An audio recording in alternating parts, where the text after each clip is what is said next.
Good. All of them? Let's go. Hello, everyone. Thanks so much for joining us today. Happy Monday. Hope everyone had a wonderful, productive weekend, right? Okay, so we have a fun one for you today. I love this topic just because I really think it can help everybody do better for themselves. But okay, so did you know there is a day where many people collectively abandon their New Year's resolutions? And this day has a name.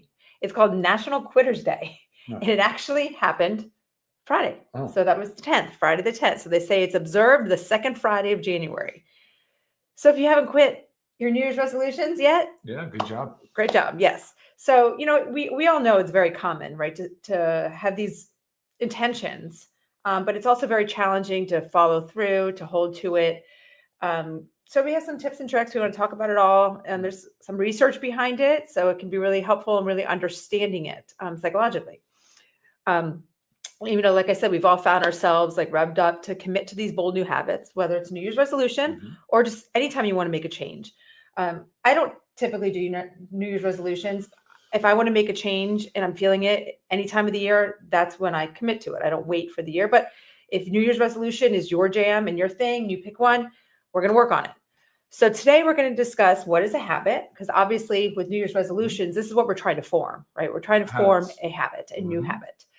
How long does it really take to form a habit? That's where the research comes in. Tips for creating and sustaining new habits. Most common reasons New Year's resolutions or committing to a new habit fail. And benefits of forming new healthy habits. So I'm going to start off today by just defining what is a habit. A habit is generally defined as something that's performed automatically without much thought. Habits tend to feel like part of us, right? Part of the fabric of our life, because we do them subconsciously, and they don't require motivation anymore to do, right? So what are some examples, maybe? A great example of that, brushing your teeth. Sure. Do you actually think twice about it? No, it's just part of your program. Like you finish your breakfast or you get up in the morning, whatever you do, you brush your teeth. Before you go to bed, you brush your teeth. You're just going down to tie your shoes when you put your shoes on. Like you're not going to think about, I need to tie my shoes. You just go and tie your shoes. So it might seem like those are so small compared to something like going and exercising. But I will tell you, if you do these tips that we're going to talk about today, that over time, that will become that habit. Again, without motivation. I'm at the point where I don't think twice about getting up in the morning to go exercise. I almost just feel like it's like Groundhog Day, right? My alarm goes up, I get up, I go to exercise. Nothing is motivating me to do it anymore. It's just part of me. It's part of my program. So that's how we want to make whatever new habit it is that you're trying to form, whatever resolution it may be. You really want to make it automatic, done without motivation. Yeah. So when you can turn these healthy choices into habits, you're more likely to keep them up. Like this, you might not think twice about going to meet your friend for yoga. You might not think twice about taking your supplements, right? They're just there. Like I eat my breakfast, I take my supplements. It's not like all of a sudden now it's 5 o'clock and I'm like, shoot, I forgot to take my supplements, right? It's more like it's got to be into your program. All right. So that's pretty much what about a habit. And while I'm talking, guys, if you have questions on this topic, please write them in, okay? Because we will take questions throughout. And at the end, and if you haven't already, please subscribe to our channel. It helps us, but it also helps you so you don't miss anything. And welcome if you've been watching us. Give us like a number 2, like you've been here before. And if you're new to us, give us a number 1 in the comments. We love new and repeat, guys. So always share this with your friends, your family, because this is information that can benefit everybody. Yeah, and also questions send in, that's fine, but comments, things that work for you. I'd love to hear. Oh, yes. Maybe you could tell us what goals and what habits you're trying to establish for this year. Sure. Great idea. Okay. So based on research, how long does it really take to form a new habit? And so automaticity plateaued on average of 66 days. So that took on average 66 days to actually make something be automatic. But that range was 18 days to 254 days. So remember, I'm just saying the average was 66. So it's helpful to think about maybe it's about 10 weeks, okay, based on daily repetition, right? So you can't like do something Tuesday and Friday and then expect in 10 weeks it's going to be a habit. Daily repetition give yourself that guide of like 10 weeks, give or take, right? Because we're all very different. And that's how long it's going to take. So I want that to help you understand that I don't want you to lose the motivation of like, God, I've been doing this for 2 weeks and I just can't do it anymore. Nothing's changing. I don't feel any better. You know, you've got to give it time, and more time requires less motivation. Remember that. What else? Okay. Yes. So our behavior gets progressively easier. I was just talking about that. So I did lots of notes on this yesterday. I was traveling, so I was doing it on the plane. They say another study was to give yourself 2 to 3 months. So same thing, close to that 10 weeks. So, and again, that's to make a behavior become second nature, right? Second nature. What else? Well, we're not experts. We're not, Sure. We don't study, really specialize in this space. We're talking a lot about some research Lisa's done and kind of practical things that work for us. And there is a book I want to mention though, and an author. The name of the book is Atomic Habits. The author is James Clear, I believe, and powerful, very smart author. And so I encountered that when I was researching this topic today. So there's some pretty powerful stuff in that book. Nice. Yeah. All right. And so while there's not that magic number, right, that we need to follow, there's tips that can help you form this long-lasting routine. And typically it's something to better your health, your life. So here's some tips that are recommended by the experts. So practice habit stacking. So link a goal you want to achieve to a habit you already do regularly, using an established routine as a trigger to prompt you to perform the new behavior. Right? Yeah. Can you think of an example for something you do? Okay. So a habit that I already do regularly. I would say sauna, and then you stack your cold plunging.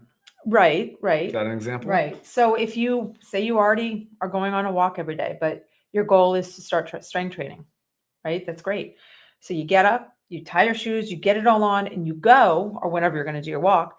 And then at the end, you stack on 15, 20 minutes of strength training, right? So you're already rolling into it. So instead of like trying to start something, I mean, your motivation is already there. So it just makes it easier to roll right into it, right? So, I mean, that can think about other examples as we're going through, but track your progress. This is a big one because a lot of times if you're feeling that lack of motivation, but you've tracked your progress, you can go back and look at it. So there's apps for it. There's free apps for this. A journal is so great. You know, writing in a journal is a very healthy thing anyways. So you don't have to write a book, just write what you did that day. You know, write how long, if it's exercise, how long you exercise. If it's, you know, taking your supplements, it seems so minor to write down. Like I took my daily essentials pack, my factor 4, and my super reds and super greens today. Great. Okay. Like you just making sure, like it's almost also holding yourself accountable. Like when you start to write I think down. As you're talking, that's what I'm thinking. I'm just thinking accountability. Yeah. The whole time. Because I think journaling and writing and documenting is a lot of work, you know, and if that's your habit, if that's what you're trying to form, if that's your goal, then great. You can kind of do both at the same time. But yeah, that's another step. Sure. Definitely. Be kind to yourself. This is a big one because we get so hard on ourselves. And once you get hard on yourself, you're just like, you almost like throw all your progress out the window. So say maybe this is diet related and you're just having a day and you get something that's not healthy. And then you're just like, oh, I just ruined it all. I'm done. I'm not doing this anymore. No, be kind to yourself. If you slip up, don't give up. Like use these setbacks as learning opportunities, right? and then recommit to your goal, right? So I cheated on my diet. Okay, well, I'm fine. I'm human, right? I'm back on it tomorrow. We're good. So just again, recommitting.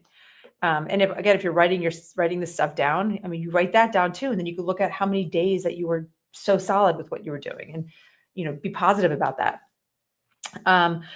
This is also, I think, extremely important one is choose narrow goals over broad goals. So example, don't just say my New Year's resolution is to lose weight. That is a big New Year's resolution. Of course, that's the, that's the end goal. But how are we going to get there? Let's start small. So let's start small by cleaning up our diet. So step one is I'm going to focus on removing processed foods, right? Or I'm going to eat my, body weight in pounds or my ideal body weight in grams of protein. I'm going to increase my protein intake, right? Using our like protein powders and just increasing your protein intake. That is a baby step of getting you there. So you commit to that part and then you add on, right? So, and then of course, adding in the exercise. But if you choose something just so big, it's just going to be overwhelming and you're almost going to forget how to get there. But again, that's also, you're focusing on the end goal, not the steps to get there. And we need to make our habits as like the steps to get to the end goal. Does that make sense? Yeah, like I love that actually, because I'm thinking financial now. So say somebody wants to save $1,000 a month. Okay. And that's like, okay, good. We put a number on it. They didn't just say we want to save money, but we want to save $1,000 more per month. Great example.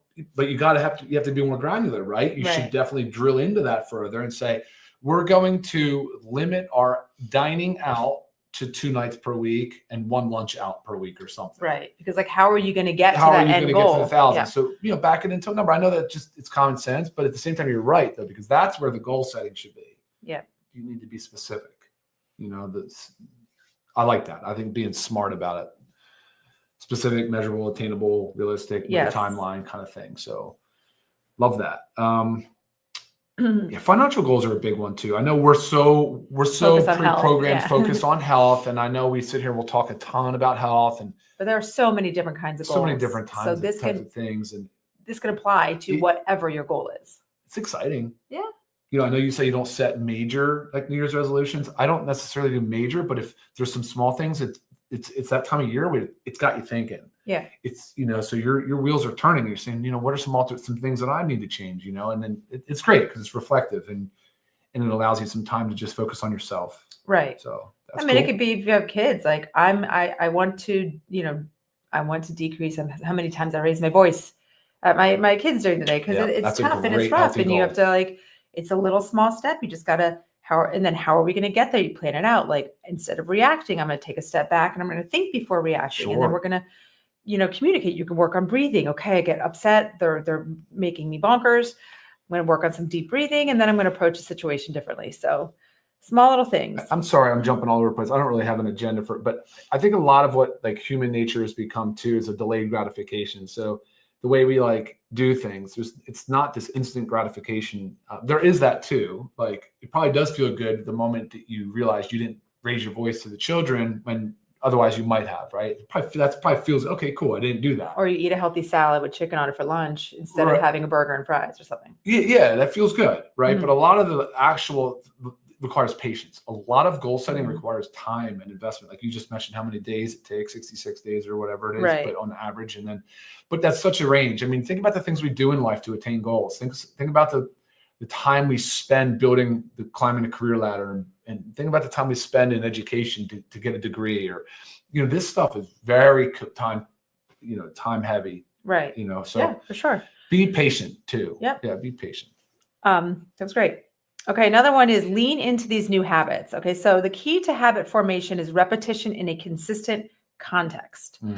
Habits don't just happen in isolation. So I'm going to give you an example that can help you think about this. And it really is creating a plan for your habits. So I'm going to give the exercise example because this is something that I do. I lay my clothes out, my workout clothes, and I don't care if you're going to the gym at noon the night before. Lay out your clothes. Everything is there. But I go in the morning, so I lay out my clothes before I go to bed. I make my powders in a mason jar with the lid on it. So I don't put water in it yet, but I put my E3, my creatine, my essential aminos. So it's right there. Mm-hmm. And I have also sitting with that is my hydration amplifier pack and my bottle of water already filled up with water. So when I wake up, all I have to do is put my clothes on, put water in my supplement mix, pour the hydration amplifier in my water bottle, and I'm ready to go out the door. Oh, nice. So if you don't do things like that and set yourself up, so again, the environment for the habit, it can become harder. And like the water thing, and maybe it's just, I want to start drinking more water throughout the day. So before you go to bed, fill up that water bottle. If you like it cold, put it in the fridge. So it's there. So when you wake up in the morning, you open that fridge.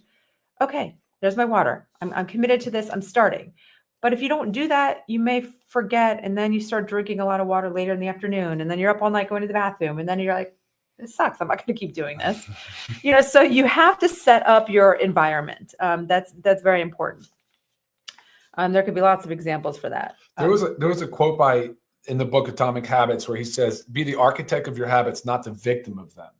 So be the architect. So if that's the stuff that requires, you build that. You build the process around it. You build to increase the probability that you will take action. Yes. And also with healthy eating. So say your goal is I'm going to eat more fruits and vegetables. Okay. Well, when you go to the store and buy the fruit and vegetables, wash them, cut them, have them sitting in the forefront of your fridge so that when you're hungry and you're not really wanting to do much work, you're starving, you open it up and there they are. If they're not cleaned and they're put away, then the thought of now I got to take them out, I got to wash everything, I got to chop everything. So just prepare, do the grocery store and add that extra step in there because you're going to go to the grocery store, take another 15 minutes and just wash and chop your fruits and vegetables. That way, again, it's ready for you. And also another good resolution is meal prepping. I don't know if anybody did that out there. If you did, awesome. Raise your hand. That is freaking meal prepping is huge. And that's the same thing. When you go to the grocery store, start doing the meal prep. Or I like to do Sundays. This week's going to be a little tough because I got home at midnight last night from traveling, but I usually do it on Sundays and I just set aside a few hours and I don't leave, I don't leave the kitchen, but we put on music in the house. If it's a sunny day, this is going to sound funny, but sometimes I put my bathing suit on with like a cover up. So I kind of feel like I'm like out there, even though I'm not. Or I'll use the grill if I want to be outside if it's a gorgeous day. So I'll take all of my meats and some vegetables and use the grill to prep. So there's always ways to fit it in. Okay, that was a lot. Just another one is have fun. You've got to make it fun for yourself. So if exercise is something that your goal, but you decide like because your best friend or your coworker does kickboxing, so you're going to join Jane doing kickboxing. But then you're in kickboxing, you're like, I hate kickboxing. Well, that's not the only form of exercise. So find something that you like that's going to be motivating for you. Try different classes. A lot of gyms or even the little small ones that do the classes, they'll offer a free class. So try it and see what you think you're going to enjoy the most, right? And then go for it. Or it's like if you hate lentils and you're like, well, I'm going to increase my protein by eating lentils, but you hate lentils. I mean, are you really going to stick with that? Yeah, probably not. So find a protein source that you like. If you love smoothies, use our protein powder, make smoothies. You can even use our protein powder in baked goods, anywhere to do it. But again, enjoyment. You got to enjoy it. Otherwise, you're not going to stick to it, right? And that's why I also talk about when it comes to diets, let's not do like some crazy diet, or maybe if you're going to do it, know that you're just going to do it as a step to get to that stable, healthy eating. But if you say, I'm going to go keto for a whole year, that's extreme. And the chances of you sticking to that, are rough. But I'm going to do 3 months of keto to get my body on track, to get the weight loss down, to get my blood sugar in check. And then I'm just going to balance off into a Mediterranean diet where and I use that diet just because it's very balanced and clean and healthy fats and proteins and good carbs.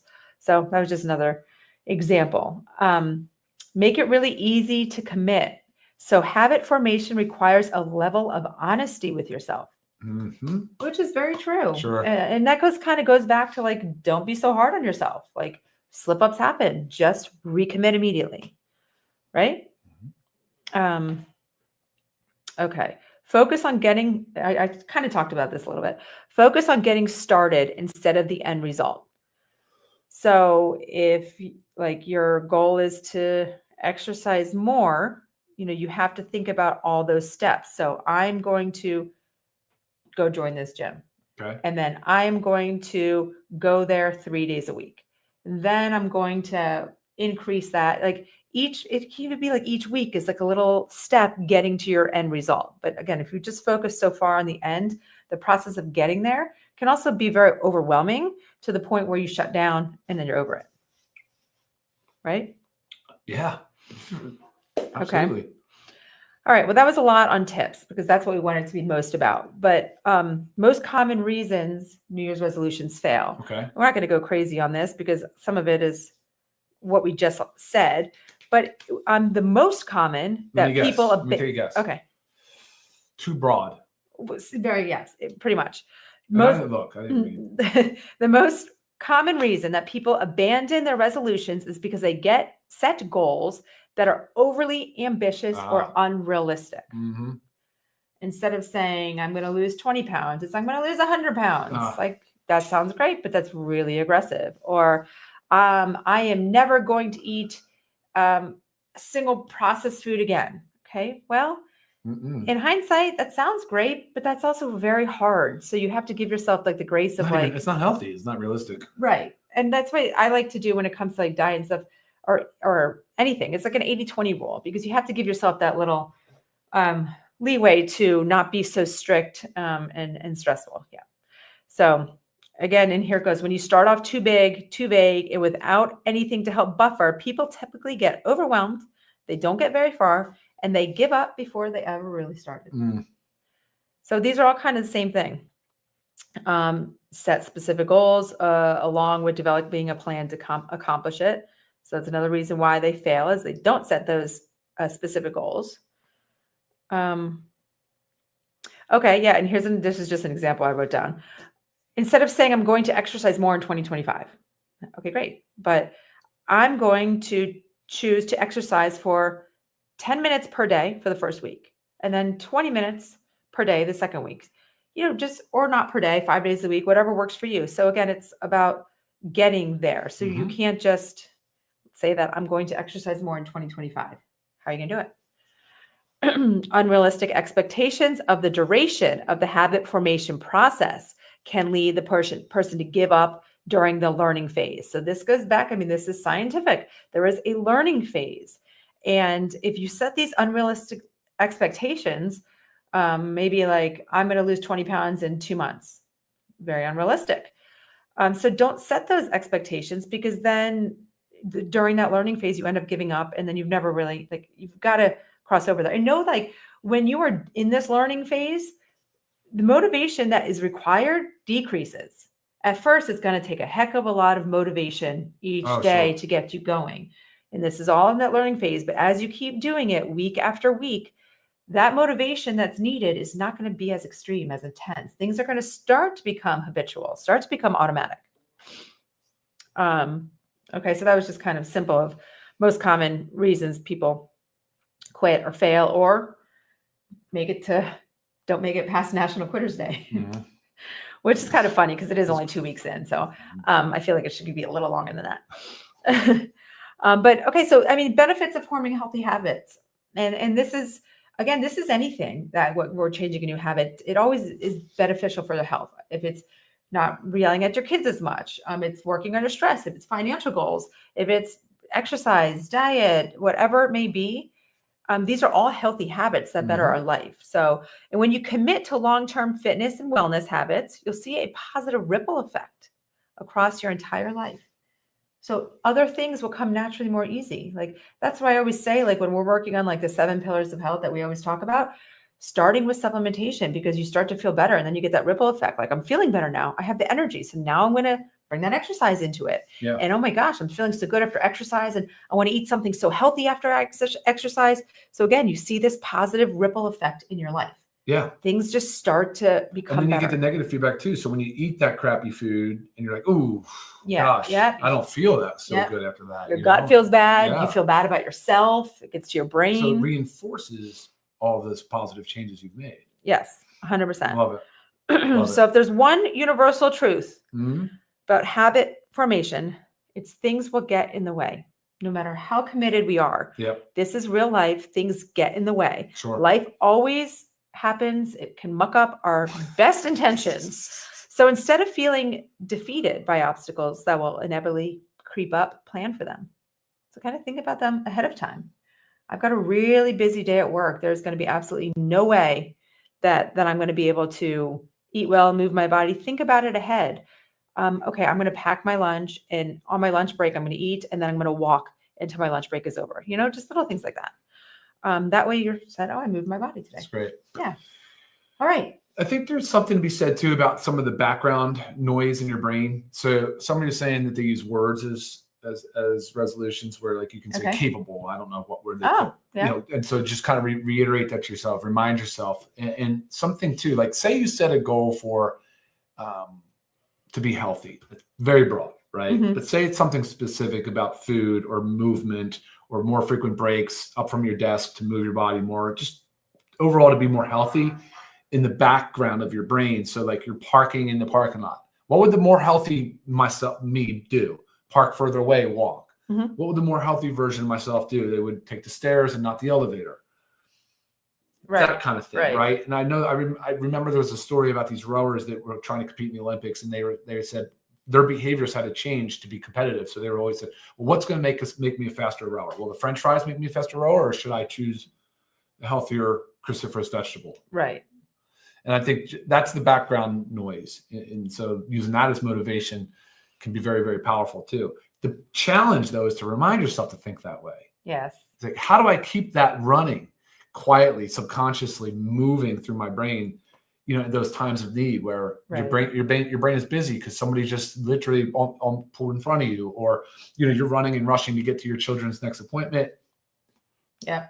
And sometimes it's just, we have to slow down. And I'm guilty of this too. Like just that constant hurry, go, go, go. But we have to just, you don't have to like really like take time and slow down, but just take a breath. Yeah, sure. Breathing powers. I mean, there's a lot of breathing comments in here. Yeah. The Wim Hof method every day. Yes. I love that.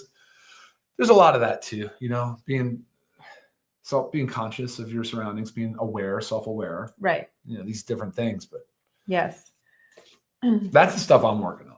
Right. I agree. Yeah, I just learned a breathing technique this weekend. I was with a group of girls, and everybody, we always get take-home messages of tips and tricks, but it's when you do with your 4-count inhale and exhale, you say easy and calm, but you spell it out. So EASY CALM, and you don't have to do it for long until all of a sudden you're like, okay. And then you can focus, you can think about what you're doing. So, I mean, some of these things seem simple, but guys, you just have to find what works for you. I was going to say, what works for Ryan doesn't necessarily work for me or the person next to me. Or so listen to people's suggestion, take tips, but take what works for you. Yeah. Because this is all about you bettering yourself. And like Tina says here, think ahead, so summer is coming. So, okay, summer is coming. Use that as your motivation. Great. Whatever works. Right.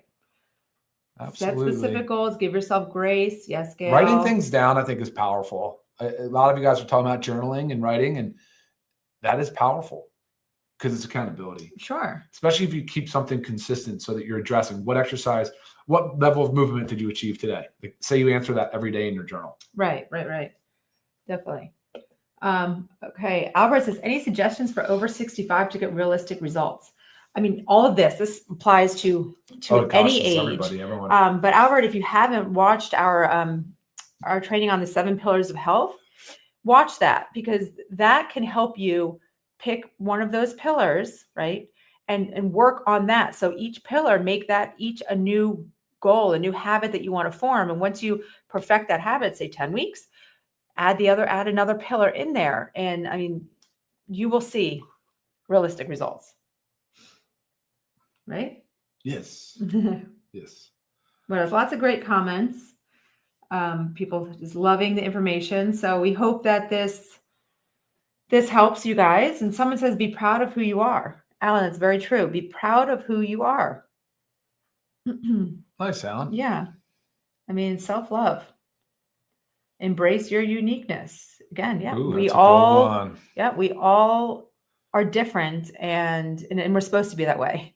I try to tell my kids that all the time, because when as kids start to compare themselves to like everything, like we're not all supposed to be like that. If we were, this world would be a horrible place. Like we were all the same. It'd be very boring. Yes. Let them. Awesome. Alan, you've got a lot of good ones here today, bud. Yeah.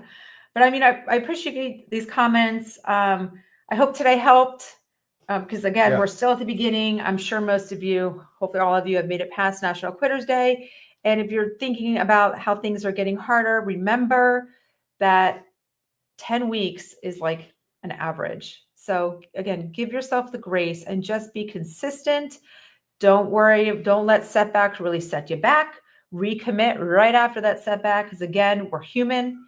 It's natural. And love it. Good job, Lisa. You guys can do it all. Always here for more questions. You can email me, lisa@livegood.com. Again, we do these every Monday at noon. It's just some type of health topic. If we have new products, we bring that to the table. And we'll always start to circle back around to other products. So And we know we have lots of new followers, and there's always new. I mean, health, nutrition, science, it's forever changing and growing and evolving. So there's always new information out there. We will not be here next Monday, unfortunately. Our daughter is in a volleyball tournament, and now because she's in the older bracket, they're typically 3-day tournaments. Oof. So we will be in Orlando for that Saturday, Sunday, Monday. Okay. Yeah. So we'll miss you guys, but we'll be back the following Monday. Maybe the new product launch. We will see. Yeah, we will. All right. Take care, guys. Bye now. Bye.